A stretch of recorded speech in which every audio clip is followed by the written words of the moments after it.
Hey guys, it's Heather. Welcome to another day on the life, driving home from work again. And I had a question in the comments about, did I experience PTSD from the elders? Was it the Watchtower organization? Was it something outside of those things? And the answer is yes to all of the above. And I thought it might be, given the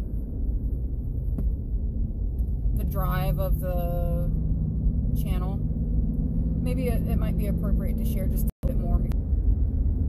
Part of that being a teenager is pushing yourself away from the parent. It's part of your psychological development. You're pushing yourself away from the parent and trying to develop your sense of self, your individuality, and identity. But when you're a Jehovah's Witness teenager, you got this clunky freaking third wheel that happens to be the Watchtower Bible and Tract Society. So of course that was really awkward. And then, when I'm dealing with all of that, being a ruminating, kind of moody, depressed teenager that was kind of dejected on life at this point. My whole judicial committee started out with a massive betrayal of trust. My parents hacked my email and saw me talking to my friends in email. That was the thing back then. And I was talking a big game with my friends, but everybody, when you're a teenager, you might not know crap about crap, but you're going to talk some crap. Oh, gracious. But, for what boiled down to probably the only thing I did especially wrong was social smoking, there was like a stack this thick of like emails. So, you have anxious teenager going through some sad stuff in the family that they blame themselves for, with the clunky Watchtower third wheel parent, and betrayal of trust. And then we get into the fact that in the Watchtower Bible and Tract Society, there is no such thing as psychological health. No.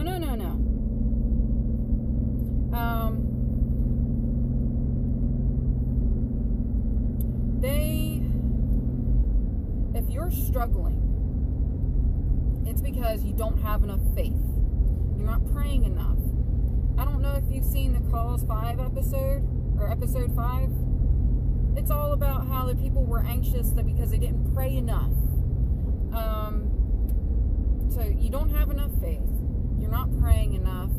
You are not dedicating yourself in God's service enough and going knocking on doors. You have a worldly spirit of rebellion.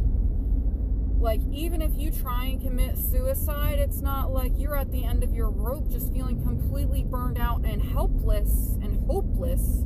You obviously did something that you have to feel guilty for. Like, there's no such thing as emotional health. Psychological health, none of it. So, when I go in there to this judicial committee, I'm already feeling like crap. And they start out with reading me scriptures about how, the righteous don't inherit the earth, and something about how the decision's already been made in heaven. The only reason we're even there is to decide what that decision is.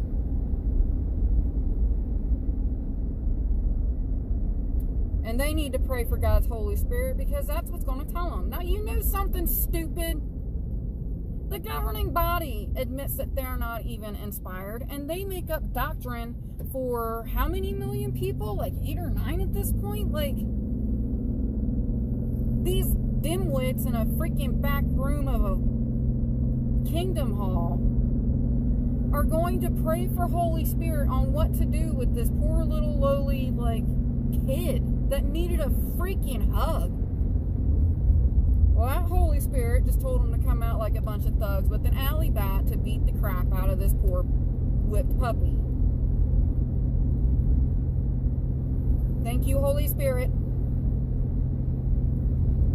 Anywho, so that was a really, really traumatic experience. I have flashbacks about my judicial committee. Like, they didn't even ask me to leave the room, and they told me I was getting disfellowshipped.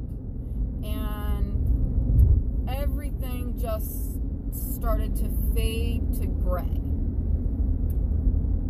I couldn't see nothing. Everything faded to gray. The sound faded out. It was nothing but white noise. And it's just a flashback I experience all the time, and it really sucks. But yeah, the source of a lot of the trauma was, you know, I needed a hug, man. Like, I was a kid. The time that you need support the most, and you're going through a lot of stuff, and we had some sad things going on in our family, like all the stuff I just said. And instead of providing support, they come at you like a bunch of thugs when an alley bat, when that's the exact opposite thing that you needed. And god damn, that was traumatic. Excuse my French. So, you know, little old me, just trying to just grasp on with everything that I had to this little bit of faith that I had, because my whole world has been rocked at this point. Like, I'm like, I didn't do anything wrong. I already thought I deserved to die, like, and that wasn't even repentant enough, and I don't even know what I did wrong. I just must be that bad of a person if the Holy Spirit is telling these fools, I didn't call them fools at that point, obviously, but if the Holy Spirit is telling them that I'm so dangerous that the congregation needs to be protected from a child. You know, the dude was like, you know, you're having all these troubles, and I can appreciate that you're a teenager, but none of these other teenagers seem to be having the same problems that you are. Well, maybe they are, and their parents aren't like we don't come with instruction manuals. Kids don't come with instruction manuals. But maybe they are, and their parents aren't indoctrinated and struggling on such a level where they think they need to get the elders involved for like everything, because I gotta give it to my dad. I was a stubborn child, never actually did anything super wrong, but I did make my parents worry a lot, so they needed to bring in the elders an awful lot. Like, I got lectured twice before I got baptized, and I don't know why they let me get baptized, because, you know, everybody was pressuring me and they knew it. I guess it was so that they could get rid of me by their, you know, rules. So when I've lost everything that I needed, and I got the exact opposite reaction from the people that I looked up to, it was, you know, I was in a really, really bad spot. And of course, abusive people will take advantage of, you know, even the stubborn, hard-headed ones when they're in a bad spot. So I went right from the pot and into the fire. Right out of the kettle and into the fire. You know what I'm talking about. And I happened to come across my son's dad. And he was everything that I thought I had lost. And then when that started to fade away, I thought I deserved it, because I am absolutely a horrible person, and then I messed up even more. I didn't deserve to live. I didn't deserve to get to Armageddon. I didn't deserve to live through Armageddon. I didn't deserve any of it. So I just went out into the world, moved in with this fool, not even like 2 weeks into the thing, because he was everything that I thought I had lost, and then all of a sudden I was stuck. Now, I didn't get physically abusive. It was gradual. It didn't get physically abusive. until I got pregnant, and then I was really struggling at that point. And absolutely he took advantage of the trauma and the depression and the anxiety and uncertainty and the hopelessness. So he was another layer of trauma that happened to come in my life. Moving back home, you know, I think at some point, because I was not a witness or something, I am not totally sure,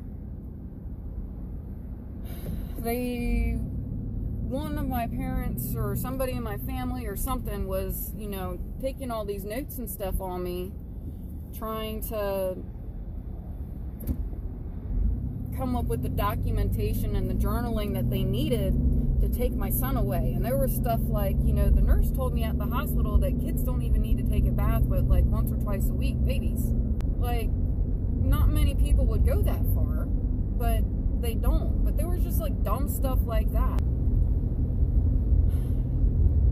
They refused to answer phone calls if they were babysitting for me, and then document that I didn't see my kid for like X amount of time. And I'm like, I can't even find out where my child is. Like, I'm driving all over the county trying to find my child, and they won't even answer the phone. Like, it was just absolutely ridiculous. But I was so stuck because I had nobody. I went right from the pot into the fire.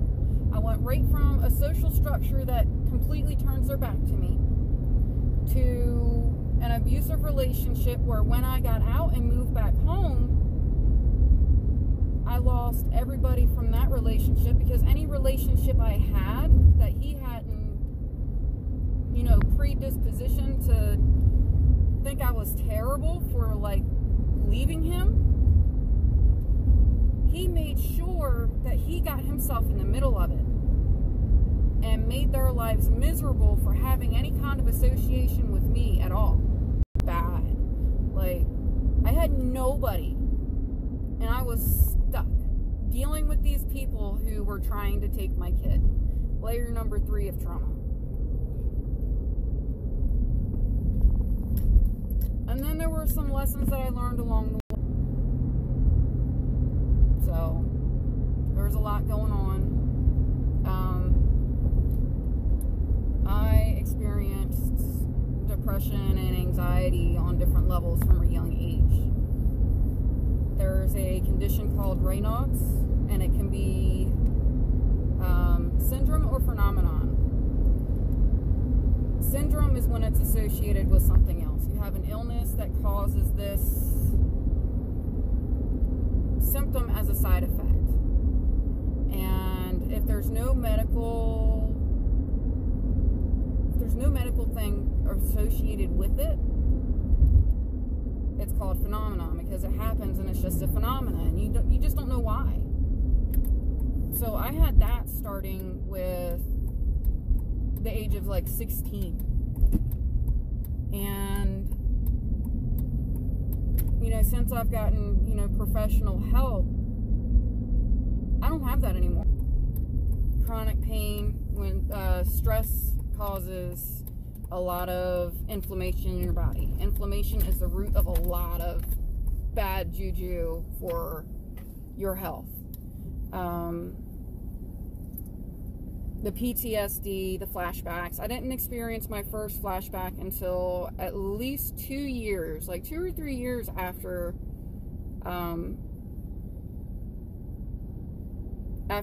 my son's dad was out of the picture. And then it came out of like nowhere. And like I said in another video, it's like being strapped in and you're like forced to watch it, and you know it's not real, but you're like literally teasing all the different parts out of your everything that your body's sensing right now. There's a road in front of you, but there's also this event happening in front of you, and you're trying to look through this freaking event, and But yeah, anxiety is a natural condition in our family. Depression started in the teenage years, which isn't necessarily unusual, but when I needed support, like I said, they came out with like thugs with a bunch of alley bats, and that didn't go well.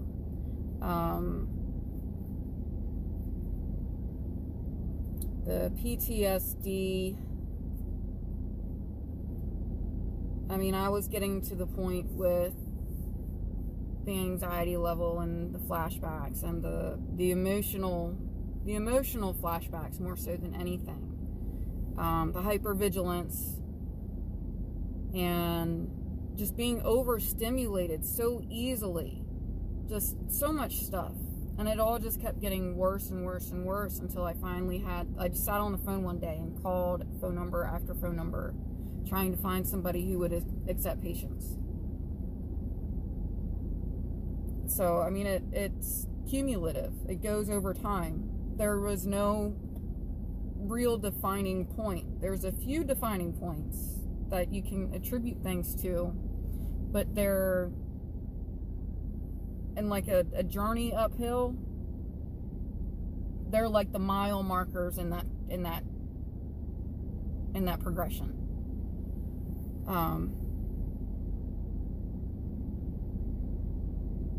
Yeah, I mean, some people, they end up with problems just out of just plain and simple trauma. Some start out with an anxious disposition just by genetics.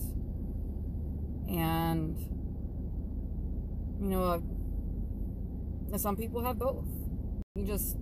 No one experience, you know, textbook symptoms and conditions and reactions, but it's hard to say this person has mad anxiety and they do this, this, and this, but I don't do that, so I don't have anxiety, when your symptoms are still on the spectrum of, you know, an anxious condition. There's no real way of saying. But I'm hoping that answers the questions that I had in my comments now. So I'm gonna go. The dogs haven't figured out the truck is here. Well, the dogs haven't figured out I'm home yet, so I'm gonna go and disturb them a little bit. Hopefully they don't scratch up my car. But I'll see y'all later.